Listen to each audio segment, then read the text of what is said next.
My guest is Gloria Martin, entertainment editor at Toronto's 680 News. Now, she spends her days talking to celebrities such as Oprah, Tom Cruise, Colin Farrell, Michael Caine, and Jane Fonda, to name a few. Gloria shares the latest inside scoops on Hollywood antics with 680 News listeners and Rogers radio stations across the country. Most notably, she has received an honorary star from Canada's Walk of Fame for her many years of hard work supporting Canadian talent. Hello, I'm Shannon Skinner, and this is Extraordinary Women TV.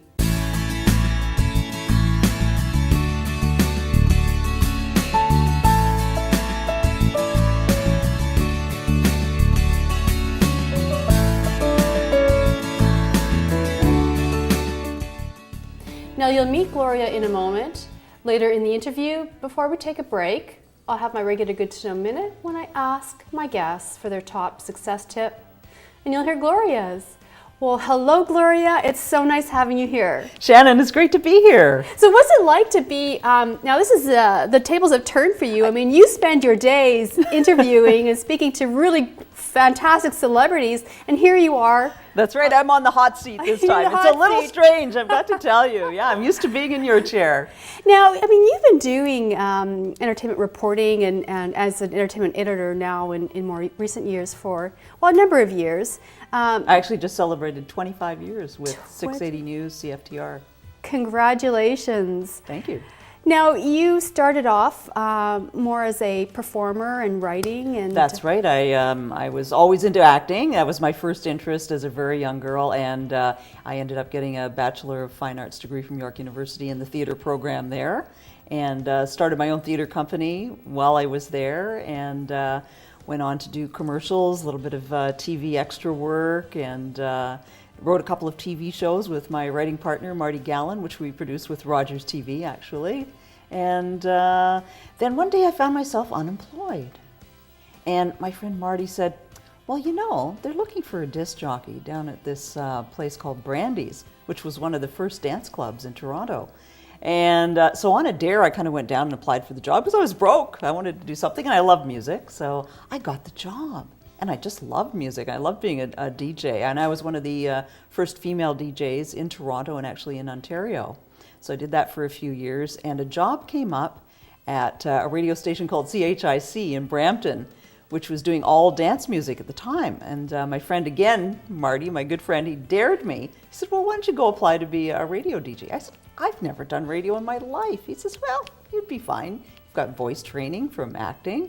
And you've been a DJ for 3.5 years, so why not? So on a lark, I went out and applied for the job. I got it the next day. The next day, walked into the radio studio, no idea what to do. And in those days, it was very interesting for women in radio. It was really still an old boys club. And the fellows who were standing around the radio station said, okay, are you here for the school tour? I said, no, I'm the new disc jockey. And they all laughed at me. And that's where I started interviewing Canadian talent, because I didn't want to just play the music, which was all great. I played a variety of music from reggae to jazz. I think I was the first Canadian disc jockey to play Prince and a lot of the black funk music on the airwaves in Toronto and in Ontario. And I also wanted to interview people, but every week I would interview one Canadian and one international celebrity, because I always thought Canada had the greatest talent and we should be on par with everybody else in the world and push our own. So when you were just starting out as really the first female, did you have did you have a role model? Did you have support? Did you go to somebody and say, look, you know, I'm having a tough time, you know, all the guys are giving me a rough go at it, or? No, no one. No one really, because nobody else was really doing it. I think there were 2 other women in radio at that time, and I would listen to them and think, well, hey, no problem, let's go, let's do this. So I guess they were, but nobody personally, no. So today, are there young women that come to you and say, you know, we need a mentor, I need a role model, I need somebody to guide me through my career? Yes, well, there's a lot of interns we have come in, and they're all very interested in the entertainment world because it's very appealing, very exciting, and you know, young girls love movie stars, of course. But I always give them a lot of good advice on hard work and how to get their career started, and not to be afraid to maybe try something different that's not their initial goal, but that will lead to some good experience and give them some confidence to go on to radio, TV, whatever it is they really want to do. So yes, there are a lot of young people. As a matter of fact, one of the ladies I work with, Taylor Kay, who's on KISS 92, originally came in and wanted to do an interview with me, and I got her kind of started, and now we're colleagues. We work together. So give us an idea of what a typical sort of day might look for you. Well, when I first go in, I guess, we're in the land of social media, the days of social media. So the first thing I'm checking is Twitter, all the websites for entertainment, just to see what the top stories of the day are, if there's any breaking entertainment news. 680, we're very on top of things, so anything that's happening now is what we want to have. So the first couple of hours of my day are looking at what's happened overnight and what's currently breaking in the entertainment world.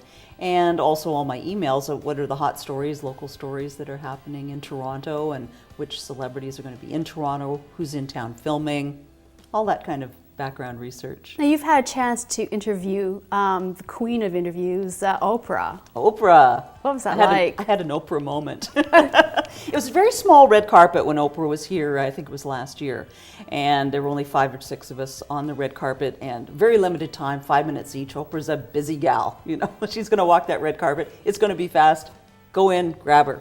So Oprah comes by, ready to do my interview, and she'd been talking about in her wonderful presentations how people, how she helps people and how she has helped people. So what I asked her was, who helped you when you were starting out? And nothing. She blanked, she looked at me, and for 15 seconds, which is a long time on camera, as you know, she said nothing. And I'm thinking, I've stumped Oprah. And I thought, I'm not getting any tape. I've got to get her to talk. And then all of a sudden she grabbed my hand, looked me in the eye and said, no one ever helped me. I had to get here myself.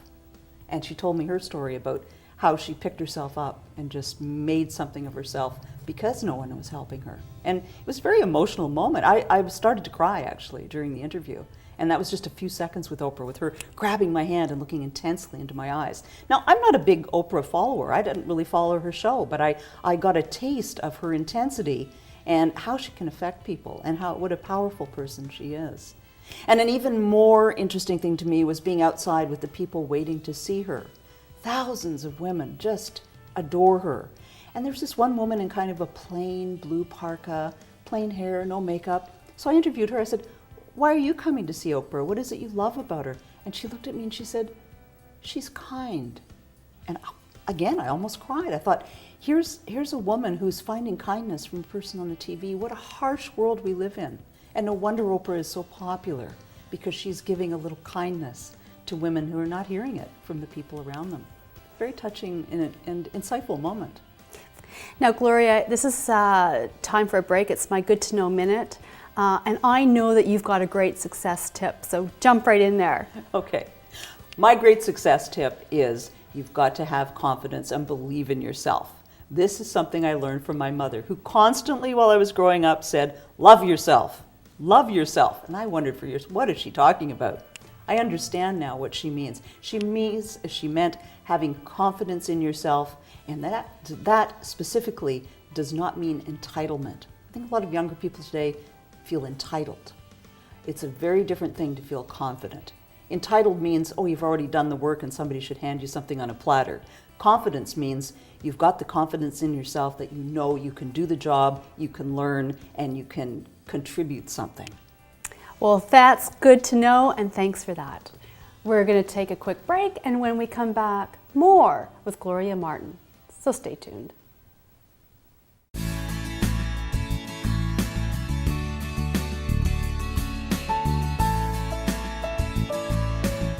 Welcome back to Extraordinary Women TV. I'm Shannon Skinner, and I'm speaking with Gloria Martin. She is the entertainment editor at 680 News here in Toronto. Really enjoying this conversation with you. Now, you've been honored with an honorary star with Canada's Walk of Fame. What was that like for you? You know, that was such a surprise. Peter Somalias, who founded the Walk of Fame, surprised me on air at the radio station with an honorary star, and I was so touched, and it was just an amazing moment. And I was pleased because he gave it to me because every year I had supported the Walk of Fame, and he knows that I'm a big supporter of Canadian talent, and my career has been largely based on that. Or any of these people that that you've interviewed, I mean, you've the great Anthony Hopkins. You've One of my you've favorites. Oh my gosh. I love Anthony. Shirley Douglas. Shirley's the best. She's the bomb. Strong Canadian actor. Talk about Canadian talent. Just an amazing woman with amazing children. Kiefer Sutherland and his sister and brother, they're all involved in acting or in the film world, and yeah, Shirley is just a dynamo. And Anthony Hopkins, same thing. People ask me if I get nervous to interview these people. Not usually. For Anthony Hopkins, I was. I mean, the man is a legend. I walk into the interview, it was like sitting and having a beer with someone. He's so natural and so down to earth and so charming, just delightful. And he said wonderful things about being on set. He said, I arrive on set for a movie, and first thing they do is a young girl runs up and says, "Oh, Mr. Hopkins, can I carry your bag?" And he says, "No, I'm a big, strong man. I can carry my own bag." What has been the greatest obstacle or challenge or stumbling block that you've experienced as a woman entertainment reporter and editor? I guess there are still challenges for women. I think there's challenges greatly too in Canada with a lack of confidence. We don't support our stars. We don't support our local talent. We do a lot more now, but it's still got such a long way to go. And I think it's something the Americans do so much better. They will brag and boast about anything. And I think it's something we've got to learn. We've got great talent here. We've got great hosts. We've got great TV stations. We've got great films. We got to brag a little more. We got to boast a little more because we got it all. Well, Gloria, I have really enjoyed having you here on the show and hearing more about your job and getting to know you a little bit better. So thank you for being here and sharing your story. Thank you, Shannon. It's been a pleasure. Well, for more information about my guests and to watch past episodes, I invite you to visit the website at extraordinarywomentv.com. And be sure to follow me on Twitter for updates. Well, if you are interested in transforming your life, I hope these stories have inspired you. You've been watching Extraordinary Women TV. I'm Shannon Skinner. See you soon.